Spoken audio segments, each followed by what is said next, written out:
to cut spending here in Washington. Irritation with ever more frequent budget showdowns is growing, and it may intensify, Scott, because none of the key players are talking to each other. And there is every indication that Washington's string of dramatic 11th-hour compromises will soon be broken. Major, thank you. We thought you'd like to see how much of a cut all of this really is. The whole federal budget is more than $3.5 trillion.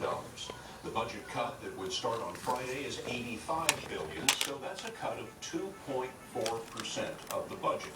But a lot of big programs, such as Social Security, are exempt from the cuts, so the cuts will be focused in this way. Defense will be cut back 7.7%, and most other programs will be cut 5.2%.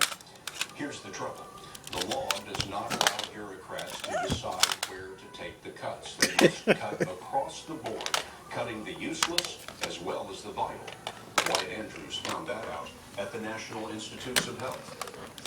At the Scripps Research Institute in Florida, Professor Lauren Niederhofer believes her team of 40 scientists will one day find a drug to diminish the impact of old age. The drug will not keep you young, she says. It will make the old less frail.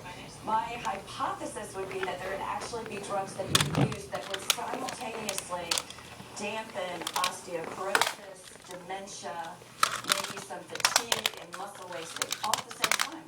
But her funding is in trouble because of automatic budget cuts. The NIH, the National Institutes of Health, is warned, despite the promise of her research, new grant money won't be approved. This line of research will be stopped.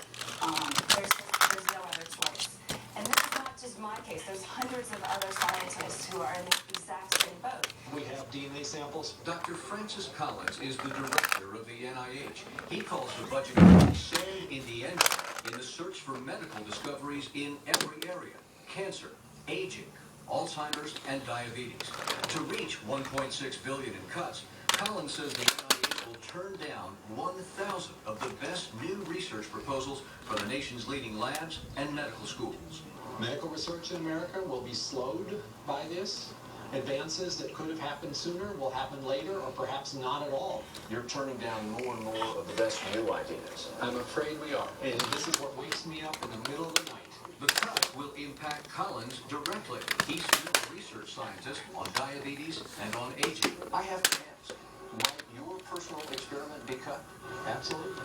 Absolutely. We are part of the NIH, so the sequester will hit this laboratory with a 5% cut. Dr. Collins calls cuts to medical research short-sighted. And Scott, here's an example. Collins says the NIH is close to finding a universal flu vaccine that could stop every flu strain and last for 3 years.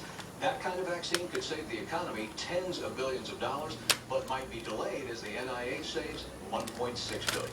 Wyatt, thank you very much. We'll be in Washington tomorrow to talk to the House Speaker, Chuck Boehner, about the budget battle, and we'll have that for you on tomorrow's CBS Evening News.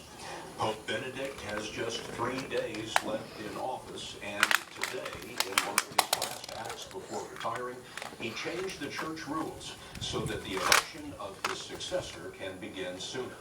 Whoever that successor is, Alan Pissy tells us he will be inheriting a church in... Why let constipation slow you down? Try Miralax. Miralax.